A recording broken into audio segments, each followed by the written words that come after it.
દાહોદ ભરૂચ પછી હવે મહેસાણા જિલ્લામાં મનરેગા કૌભાંડ થયું હોવાની ફરિયાદ ઉઠી છે।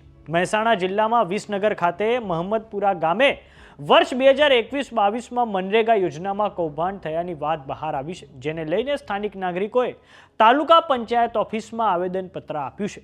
ગામમાં મનરેગા યોજના અંતર્ગત ખોટા જોબ કાર્ડ બન્યા છે, સાથે જ જાણ બહાર આ જોબ કાર્ડનો ઉપયોગ કરવામાં આવ્યો છે અને લાખો રૂપિયાની ઉચાપત થઈ હોવાની ફરિયાદ થઈ છે। તો આવો જાણીએ સમાચાર વિસ્તારથી। નમસ્કાર, જમાવટ સાથે હું છું પાર્થ।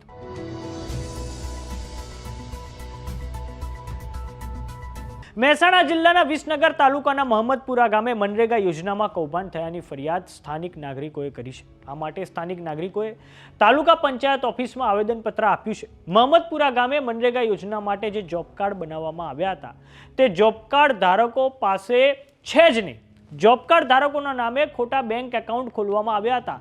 એ પણ જોબ કાર્ડ ધારકોની જાણ બહાર ખોલીને તેમાં મજૂરીના રૂપિયા નાખી તેને બારોબાર ઉપાડી લેવામાં આવ્યા છે। એટલું જ નહીં, જોબ કાર્ડ ધારકો પાસે આવી કોઈ માહિતી નથી, સાથે તેઓ આ યોજના અંતર્ગત કોઈ દિવસ કામ કરવા ગયા પણ નથી તેવા આક્ષેપો હવે સ્થાનિકો દ્વારા થયા છે। આ ઉપરાંત ઘણા બધા કામો માત્ર કાગળ પર રહી ગયા છે, એમાં પણ લાખો રૂપિયાનો ભ્રષ્ટાચાર થયો છે।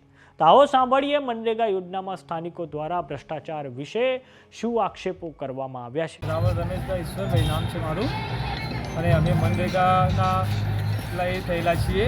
અમને જાણ બહાર અમારા ખાતા ખુલી ગયા છે, અમને કોઈ જાણ નથી, અને એને મેં તપાસ કરાવી તો ખાતા અમારા ખુલેલા છે, પણ બેંકમાં અમે ગયેલા નથી। બલોલ બેંકમાં અમારો ખાતો છે, અમે ચેક કરી આવ્યા, પણ અમારો કોઈ ખાતો ત્યાં ખોલાયેલો જ નથી અમે, અને પૈસા પણ ઉપડી ગયેલા છે, અમે આની કોઈ જાણ નથી અમને।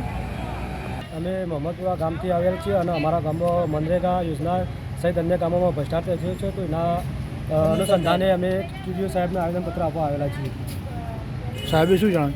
સાહેબે તપાસ કરવાનું કીધું, 3 દિવસમાં તપાસ થઈ જશે। શું નામ આપનું? પરમાર સુરેશભાઈ રામાભાઈ, ગામ મહમ્મદપુર, તાલુકો વિસનગર, જિલ્લો મહેસાણા। શું બાબતે આપણે અહીંયા આવેદનપત્ર આપ્યું? અમે સાહેબ એ બાબતે આમંત્રણપત્ર આપવા આવ્યા છીએ કે અમારા ગામમાં મનરેગા યોજના હેઠળ 2021-22ના વર્ષમાં કામ થયો નથી, અને ખાતા ધારકોનો ખાતો પણ બેંકમાં ગ્રાહકો વગર જે તે વ્યક્તિને ખબર હોવા સિવાય પણ ખાતા બલોલ બેંકની અંદર ખુલી ગયા છે, એના અંદર પૈસા પણ ઉપડી ગયા છે, પણ ખાતા ધારકોને કોઈને ખબર નથી। અમે આ બાબતે સાહેબના આવેદનપત્ર અપાયા છીએ, અને આના વિશેષ ગામની અંદર રોડો બન્યા નથી, અમુક બીજા ઘણા કામો એવા છે અમે જે અમારા જાણમાં આવ્યું છે કે રોડ બન્યા નથી ને એના પૈસા પણ ઉપડી ગયા છે, બરાબર। અને આ બાબતે અમે સાહેબના આવેદનપત્ર આપવા આવ્યા છીએ, અને બસ। હવે જાણીએ કે દાહોદમાં થયેલું મનરેગા કૌભાંડ શું હતું। તો દાહોદ જિલ્લાના દેવગઢ, બારૈયા અને ધાનપુર તાલુકાના માત્ર 3 ગામોમાં મનરેગા યોજનાનું મોટું કૌભાંડ સામે આવ્યું હતું, જેમાં વર્ષ 2021થી લઈને 24 સુધી મનરેગા યોજનામાં L1 તરીકે અધિકૃત ન હોય તેવી એજન્સીઓને છેલ્લા 3 વર્ષમાં અધધ 70 કરોડ રૂપિયાનું ચૂકવણું કરી દેવામાં આવ્યું હોવાનો ઘટસ્ફોટ થયો હતો। સરકારી અધિકારી, કરાર આધારિત કર્મચારીઓ અને એજન્સીઓની મિલીભગતથી આ કૌભાંડ આચરાયું હતું, ત્યારે આ મામલે દાહોદના DRDA નિયામકે પોલીસ ફરિયાદ નોંધાવતા દાહોદ જિલ્લામાં ખળભળાટ મચી ગયો હતો। ભરૂચમાં જે મનરેગા કૌભાંડ સામે આવ્યું હતું તેમાં કોંગ્રેસના નેતા હીરા જોટવા અને તેમના દીકરા દિગ્વિજય જોટવાનું નામ બહાર આવ્યું હતું। ભરૂચમાં જે મનરેગા કૌભાંડ સામે આવ્યું તેની વાત કરીએ તો તેમાં ભરૂચના પૂર્વ SP મયુર ચાવડા દ્વારા સીટ એટલે કે સ્પેશિયલ ઇન્વેસ્ટિગેશન ટીમ બેસાડવામાં આવી હતી, અને આ સીટની તપાસમાં જલારામ એન્ટરપ્રાઇઝ અને મુરલીધર એન્ટરપ્રાઇઝ હીરા જોટવા સાથે સીધી રીતે જોડાયેલું હોવાનું તપાસમાં ખુલ્યું હતું, અને આ પૈકી 3 થી 4 કરોડ રૂપિયા જેટલા પૈસા દિગ્વિજય રોડવેઝ અને જોટવા એન્ટરપ્રાઇઝના એકાઉન્ટમાં ટ્રાન્સફર કરવામાં આવ્યા હતા। હાંસોટના TDO કચેરીના આઉટસોર્સ કર્મચારી રાજેશ ટેલરનું નામ પણ કૌભાંડમાં ખુલ્યું હતું। તેમની પર આરોપ છે કે કામ પૂર્ણ જાહેર કરવા માટે દસ્તાવેજોમાં ખોટી નોંધણી કરી હોવાનું કહેવાય છે।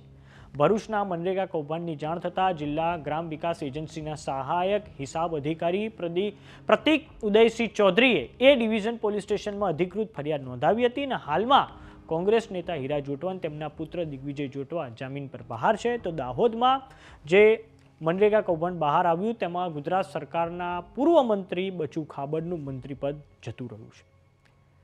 તો મહેસાણામાં જે મનરેગા કૌભાંડ બહાર આવ્યું તેને લઈને આપનું શું માનવું છે અમને કોમેન્ટ બોક્સમાં લખીને જરૂર જણાવો. જો તમે અમને યુટ્યુબ પર જોઈ રહ્યા તો સબસ્ક્રાઇબ કરો, જો તમે અમને ઇન્સ્ટાગ્રામ અને ફેસબુક પર જોઈ રહ્યા તો ફોલો કરો.